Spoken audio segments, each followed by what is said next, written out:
नमस्कार, न्यूज 18 मध्य प्रदेश छत्तीसगढ़ देख रहे हैं आप। मैं हूं आपके साथ प्रशांत कठारे और बुलेटिन की शुरुआत अहम खबर के साथ। प्रदेश में फिर एक सड़क हादसे में मजदूरों की मौत हो गई। सागर में हुई इस घटना में 5 मजदूरों की मौत हो गई और करीब 15 से ज्यादा मजदूर घायल हो गए। सभी मजदूर उत्तर प्रदेश के रहने वाले हैं जो महाराष्ट्र से अपने घर लौट रहे थे। घायलों का बंडा में इलाज इस वक्त चल रहा है। पुलिस और प्रशासन की टीम घटनास्थल पर पहुंची है और समय रहते राहत और बचाव का काम शुरू कर दिया गया है। जिस ट्रक में ये मजदूर सवार थे उसमें पॉलीथीन के बंडल लदे हुए थे। वहीं ट्रक में मजदूर अपने परिवार समेत सवार थे। इनमें बड़ी संख्या में छोटे छोटे बच्चे भी थे। बंडा से 20 किलोमीटर दूर बक्सवाहा के सेमरा पुल के पास यह हादसा हुआ है। आसपास के इलाके के लोग मदद के लिए पहुंचे और उन्होंने पुलिस को इसकी खबर दी। ये तस्वीरें देख रहे हैं आप, इस हादसे के बाद की ये तस्वीरें हैं। बड़ी संख्या में इस ट्रक में मजदूर सवार थे और जो ट्रक था वो पलट गया, दुर्घटनाग्रस्त हो गया। 5 मजदूरों की इसमें दर्दनाक मौत भी हो गई जबकि 15 मजदूर जख्मी भी हो गए। ये आप अलग अलग तस्वीरें इस वक्त आप देख पा रहे हैं। 3 तस्वीरें आपके टीवी स्क्रीन पर। पहली तस्वीर आज की जो हादसा हुआ है छतरपुर में, 5 मजदूरों की जान गई है, 15 मजदूर जख्मी हुए हैं। बेहद ही दर्दनाक हादसा। दूसरी तस्वीर गुना की जहां पर 2 ट्रक आमने सामने भिड़ गए थे। 3 मजदूरों की इसमें मौत हुई थी। और ये तीसरी तस्वीर भी आप देखिए, 14 मई की ये तस्वीर है जहां गुना में हादसे में 9 मजदूरों की जान चली गई थी। बस और एक मिनी ट्रक में टक्कर हुई थी, उसमें 9 मजदूरों ने अपनी जान गंवा दी थी। तो ये 3 बड़े हादसे 14 मई, 15 मई और 16 मई के लगातार मजदूर हादसों का शिकार हो रहे हैं, अपनी जान गंवा रहे हैं।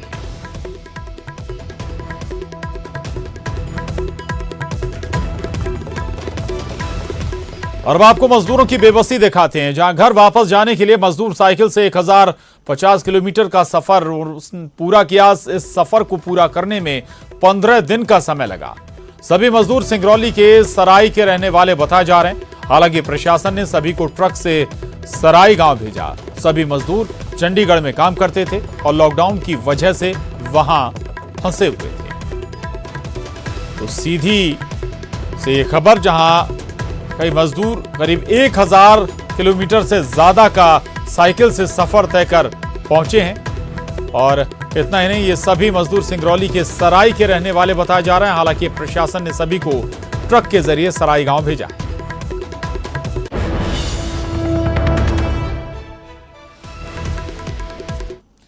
उधर शिवपुरी से भी एक मजदूर की तस्वीर आई है जो गुजरात से यूपी जा रहा था और रास्ते में ही उसकी मौत हो गई। बताया जा रहा है कि मजदूर की तबीयत रास्ते में ही बिगड़ गई थी, जिसके बाद उसे जिला अस्पताल में वेंटिलेटर पर रखा गया था। वहीं उस मरीज में कोरोना जैसे लक्षण भी देखे गए थे। वैसे मजदूर का सैंपल जांच के लिए भेज दिया गया है और अब रिपोर्ट का इंतजार किया जा रहा है।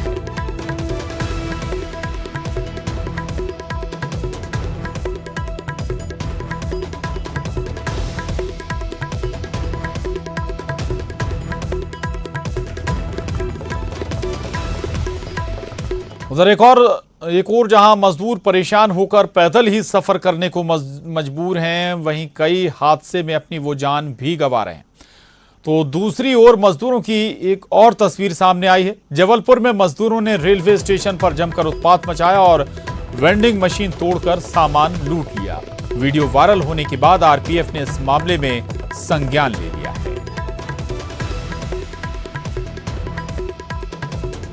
ये तस्वीरें जबलपुर रेलवे स्टेशन की हैं जहां मजदूरों का उत्पात भी देखने को मिला। मजदूरों ने वेंडिंग मशीन को तोड़ दिया और उसमें रखा सारा खाने पीने का सामान लूट लिया। ये तस्वीरें देख रहे हैं आप। आखिर जबलपुर रेलवे स्टेशन पर यह पूरा वाकया हुआ है। वेंडिंग मशीन को पहले तोड़ा गया और उसमें जो भी सामान रखा हुआ था वो लूट लिया गया मजदूरों के।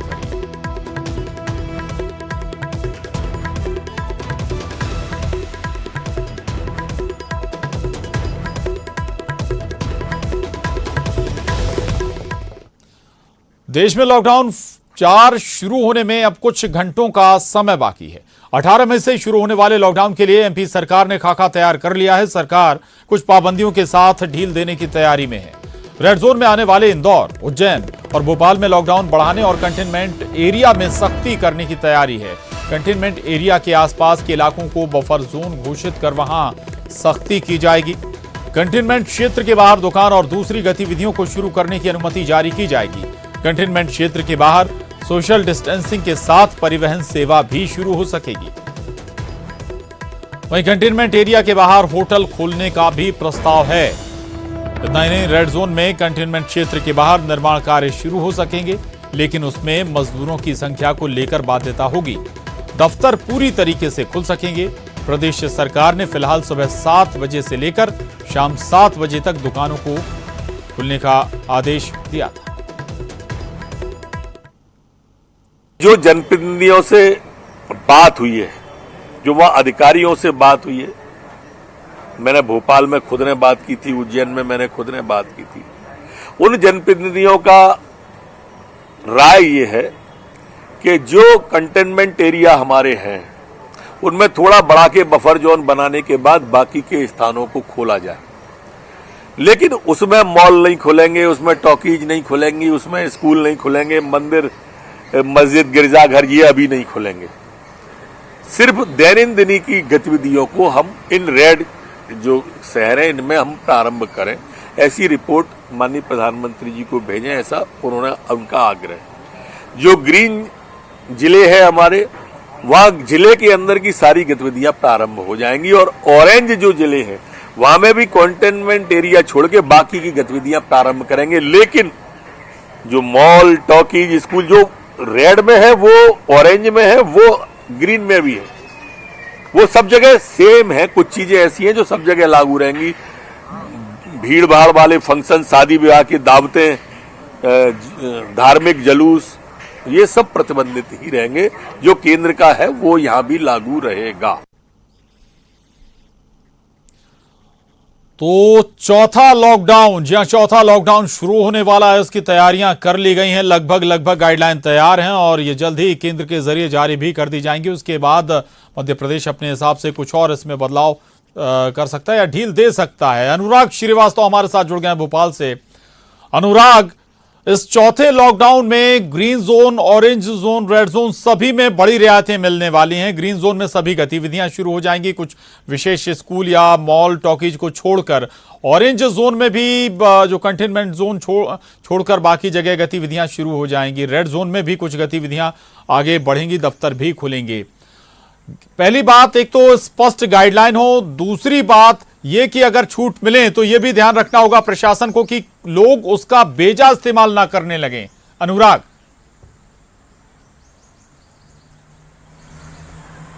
बिल्कुल प्रशांत, देखिए इन बातों का तो ध्यान रखना ही होगा कि किस तरीके से जो गाइडलाइन जारी की जाती है उसका पालन किस तरीके से होगा। इसका पालन कराने की जिम्मेदारी स्थानीय स्तर पर होगी और इसी के मद्देनजर जो खाका तैयार किया गया है उसमें रेड जोन में उन इलाकों में तो किसी तरीके की छूट नहीं दी जाएगी जहां पर कंटेनमेंट जोन है। कंटेनमेंट जोन के बाहर रेड जोन में कुछ मामलों में जरूर छूट देने का फैसला सरकार कर सकती है। कुछ दुकानें हैं, हालांकि मुख्य बाजार पूरी तरीके से बंद रहेंगे, स्कूल कॉलेज मॉल को भी बंद रखने का फैसला सरकार करने जा रही है। लेकिन जो ग्रीन और ऑरेंज जोन वाले जो इलाके होंगे वहां पर जरूर सरकार बड़ी रियायतें देने जा रही है। ग्रीन जोन में सामान्य गतिविधियां शुरू हो सकेंगी, ऑरेंज जोन में भी कंटेनमेंट एरिया के बाहर जो है गतिविधियां शुरू हो सकेंगी, लेकिन यहां पर भी मुख्य बाजार पूरी तरीके से बंद होंगे। लेकिन इसके अलावा एक और प्रावधान सरकार करने जा रही है जिसके तहत कंटेनमेंट इलाके के 1 से 2 किलोमीटर के दायरे को बफर जोन घोषित किया जाएगा, यानी कि वहां पर किसी तरीके का ट्रांसपोर्टेशन नहीं होगा, आवाजाही पूरी तरीके से बंद होगी। हालांकि जो सुझाव राज्य सरकार को मिले उसमें भोपाल, इंदौर और उज्जैन कलेक्टर ने लॉकडाउन बढ़ाए जाने की सिफारिश की है, क्योंकि सबसे ज्यादा कोरोना का संक्रमण इन्हीं 3 जिलों में है। तो यहां पर किस तरह की व्यवस्था लागू होगी इसको देखने वाली बात होगी। लेकिन राज्य सरकार ने जो फार्मूला इजाद किया है वो केंद्र सरकार को अपनी रिपोर्ट भेज दी और केंद्र सरकार की गाइडलाइन जारी होने के बाद मध्य प्रदेश में गाइडलाइन जारी होगी कि कौन कौन से इलाकों में किस तरह की गतिविधियों को अनुमति दी जाएगी। मुख्यमंत्री शिवराज सिंह चौहान पहले इस बात के संकेत दे चुके हैं कि आर्थिक गतिविधियों को शुरू किया जाएगा, तो ग्रीन और ऑरेंज इलाकों में तो गतिविधियां शुरू होंगी। यहां पर मजदूर संख्या से ज्यादा भी निर्माण कार्यों में शामिल हो सकते हैं, लेकिन जो रेड जोन वाले इलाके होंगे वहां पर जो मजदूर शामिल होंगे उसकी संख्या निर्धारित कर दी जाएगी, यानी अधिकतम 25 से ज्यादा मजदूर किसी भी निर्माण कार्य में शामिल नहीं हो सकेंगे। तो कुल मिलाकर खाका सरकार ने तैयार कर लिया और मसौदा केंद्र सरकार को भेज दिया गया और अब केंद्र सरकार जब इस पूरे मामले को लेकर गाइडलाइन जारी करेगी तो उसके बाद मध्य प्रदेश के जिलों को लेकर भी राज्य सरकार गाइडलाइन जारी करेगी। जी प्रशांत। बिल्कुल, बहुत महत्वपूर्ण है और जो गाइडलाइन होगी उसका पालन कराना बहुत महत्वपूर्ण है ताकि किसी भी तरह से अब कोई संक्रमण बढ़ने ना पाए, चीजें काबू में रहें। बहुत शुक्रिया अनुराग आपका इस पूरी जानकारी के लिए, धन्यवाद। आगे बढ़ते हैं और अब अहम खबर कोरोना से जुड़ी इस वक्त ये बड़ी खबर है। एमपी में कोरोना के आज 132 नए मरीज मिले हैं।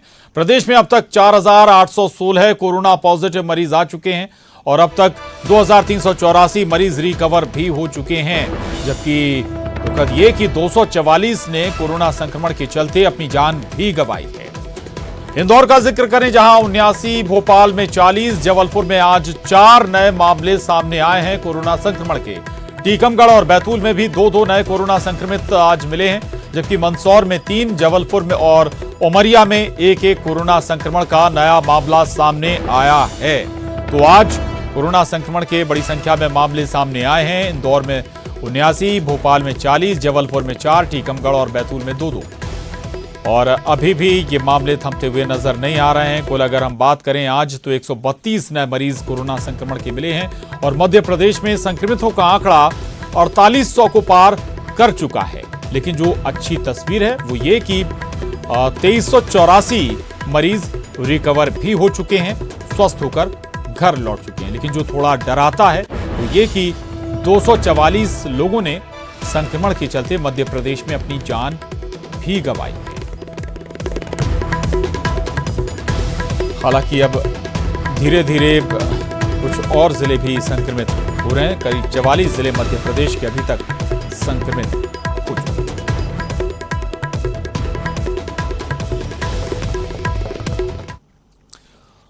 अब बता दें मध्य प्रदेश में 52 जिलों में से 36 जिले कोरोना से प्रभावित हैं, 10 जिले कोरोना मुक्त हो चुके हैं और अभी तक कुल 6 जिलों में एक भी केस नहीं आया है। इनमें हरदा, शाजापुर और गुना कोरोना मुक्त हो गए हैं। राजगढ़, अलीराजपुर और श्योपुर में कोरोना का एक्टिव केस अब नहीं बचा है, जबकि शहडोल, आगरमालवा, छिंदवाड़ा और अनूपपुर पूरी तरह से कोरोना से मुक्त हो गए हैं।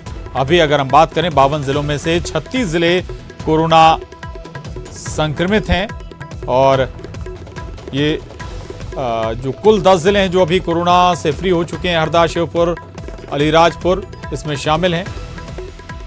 शहडोल, छिंदवाड़ा, आगरमालवा, अनूपपुर भी कोरोना फ्री हो चुके हैं। कुल 10 जिले हैं जो कोरोना से मुक्त हो गए हैं। ये काफी महत्वपूर्ण है, लेकिन कोशिश यही कि इन जिलों में अब कोई दूसरा कोरोना संक्रमित ना आए।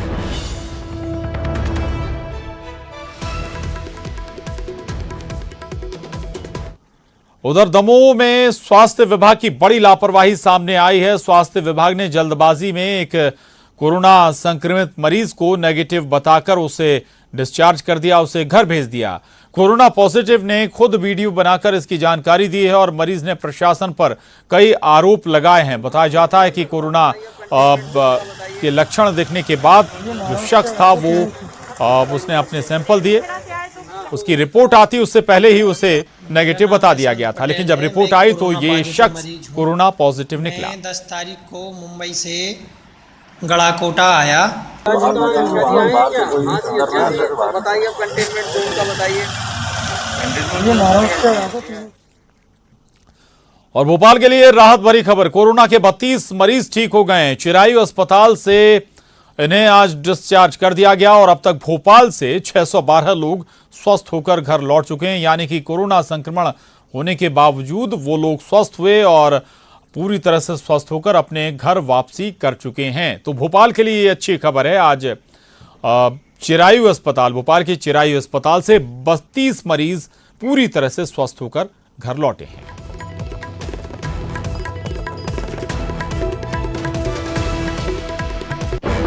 और यहां रुक रहे हैं एक छोटे से ब्रेक के लिए, फौरन लौटेंगे, जाएगा नहीं।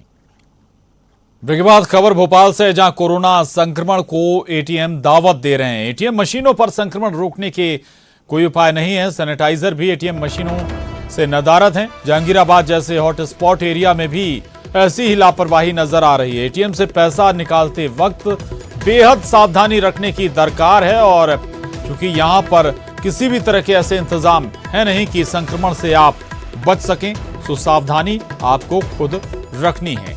इतना ही नहीं, भोपाल के हॉटस्पॉट जहांगीराबाद में भी एटीएमों का यही हाल है। लोग यहां से पैसे निकाल रहे हैं, लेकिन संक्रमण कभी भी उन्हें जकड़ सकता है।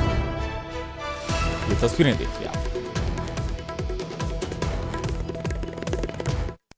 थोड़ी सी असावधानी किसी बड़ी परेशानी का सबब बन सकती है, लेकिन बावजूद इसके राजधानी भोपाल में कई ऐसी जगह हैं जहां पर लापरवाहियां की जा रही हैं।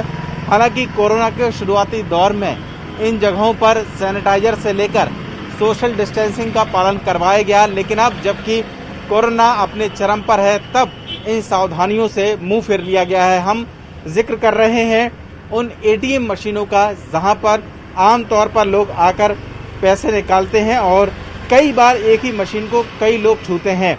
हम इस वक्त राजधानी के जहांगीराबाद इलाके में है, जो सबसे ज़्यादा संक्रमित इलाका है, और यहाँ का एक एटीएम हम आपको दिखाना चाहते हैं जहाँ एक शख्स इस वक्त पैसा निकालने के लिए आए हुए हैं, लेकिन यहाँ पर किसी तरीके से न तो सैनिटाइजर की व्यवस्था है और ना ही कोई दूसरी ऐसी व्यवस्था है जिससे संक्रमण के संभावित खतरे से बचा जा सके।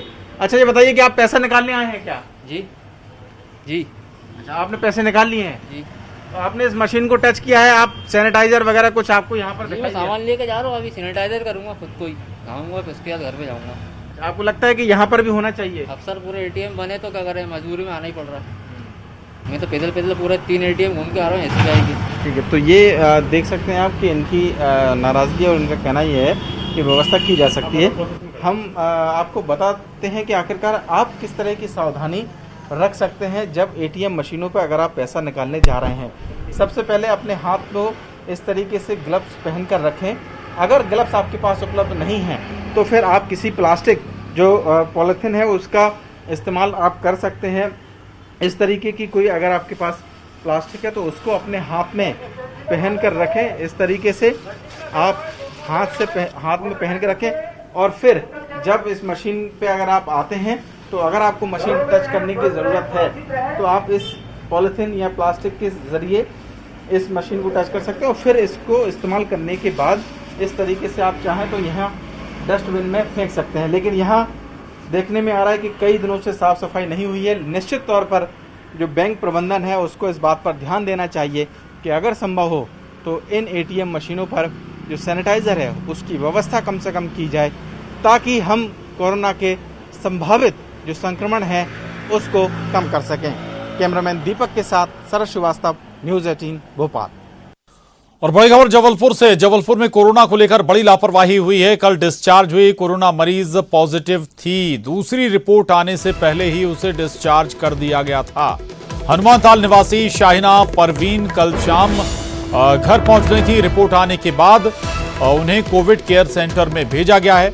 सुख सागर अस्पताल में वो क्वारंटाइन की गई थी। कल शाम डिस्चार्ज हुए सभी मरीजों से एसपी ने मुलाकात भी की थी। वही पूरे मामले में जिम्मेदार नई गाइडलाइन के लिए हवाला दे रहे हैं। कैमरे के सामने कोई भी कुछ भी बोलने के लिए तैयार नहीं। तो ये बड़ी खबर है इस वक्त की जबलपुर से, जहां भारी लापरवाही सामने आई है। दरअसल कल एक मरीज को डिस्चार्ज किया गया था, जिनकी दूसरी रिपोर्ट आने का इंतजार नहीं किया गया, और जो दूसरी रिपोर्ट आई वो पॉजिटिव आई। उससे पहले ही इन्हें डिस्चार्ज कर दिया गया था। हनुमानताल निवासी शाहिना परवीन, जिनकी दूसरी रिपोर्ट नहीं आई थी, उससे पहले उन्हें डिस्चार्ज कर दिया गया, लेकिन जब दूसरी रिपोर्ट आई तो उसमें वो पॉजिटिव निकली।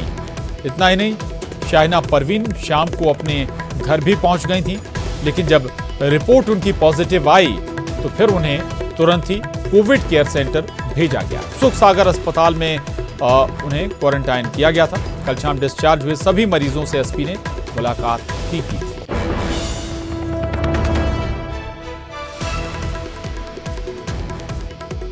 तस्वीरें भी आप देख पा रहे हैं। ये लापरवाहियां भी भारी पड़ सकती हैं। प्रतीक अवस्थी हमारे साथ जुड़ गए हैं। प्रतीक, तमाम कोशिशें, तमाम व्यवस्थाएं और उसके बावजूद कहें कि छोटी सी लापरवाही भी भारी पड़ सकती है। यहां ये मामला वाकई में हैरान करता है।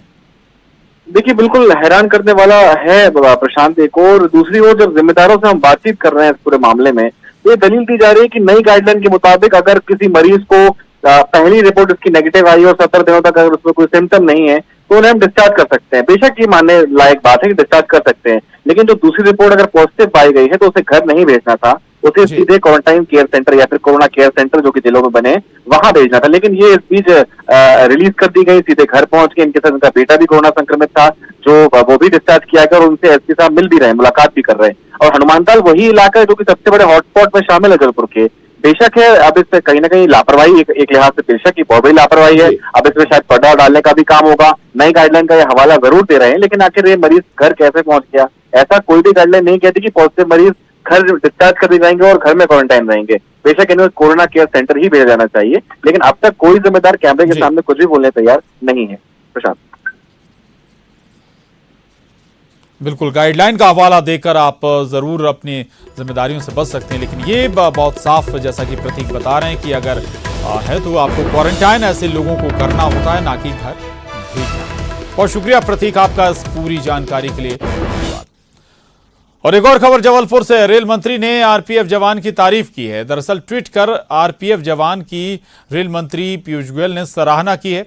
आरपीएफ प्रभारी ने श्रमिकों को चप्पलें पहनाई थी। मजदूरों के छोटे बच्चे के पैरों में उन्होंने चप्पल पहनाई थी। रेल मंत्री ने इन तस्वीरों के साथ ट्वीट किया और इसे मानवता की सेवा का अच्छा उदाहरण बताया है।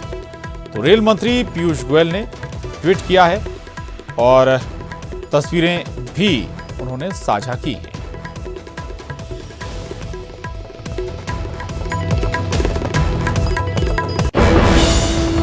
उधर भोपाल में एम्स में 7 साल की कोरोना मरीज जानवी राणे खुद तो कोरोना से जंग लड़ ही रही हैं, दूसरों को भी कोरोना से बचने के टिप्स दे रही हैं। अस्पताल से ही इस नन्ही बच्ची ने वीडियो मैसेज जारी किया है, जिसमें बच्ची ने कोरोना को मात देने के लिए सोशल डिस्टेंसिंग का पालन करने सहित दूसरे टिप्स दिए हैं। सुनिए। सारे भारतवासियों को मेरा नमस्कार। मेरा नाम जानवी राणे है। मैं साकेत नगर भोपाल की रहने वाली हूँ। मेरा भी कोरोना पॉजिटिव आया है, इसलिए मैं आपको कुछ छोटी छोटी टिप्स बताऊंगी, आप उसका फॉलो करिए। Tip number 1, stay home stay safe, घर में रहिए, सुरक्षित रहिए। Tip number 2, wash your hands, अच्छे से सोप से अपने हैंड्स आगे पीछे से अच्छे से धोइए। टिप नंबर 3, खांसते वक्त या छींकते वक्त अपने हैंकी का इस्तेमाल करें या तो टिश्यू का इस्तेमाल करें। टिप नंबर 4, अगर आपको खांसी, बुखार या सांस लेने में तकलीफ है तो आप मास्क पहने और तुरंत डॉक्टर के पास जाएं। टिप नंबर 5, कीप डिस्टेंस, लोगों से 1 मीटर का दूरी बनाए रखें। Tip number 6, avoid touching your face, मैं खुश होंगी और कोरोना को हरा के रहूंगी। गो कोरोना, गो कोरोना, गो कोरोना। मैं खुश रहूंगी और ये तो ये मासूम खुद कोरोना संक्रमित है, लेकिन दूसरों को हौसला दे रही है, तरीके भी बता रहे कि कैसे कोरोना से जंग लड़ना है। बहरहाल इस बुलेटिन में बस इतना ही। खबरों का सिलसिला लगातार जारी है।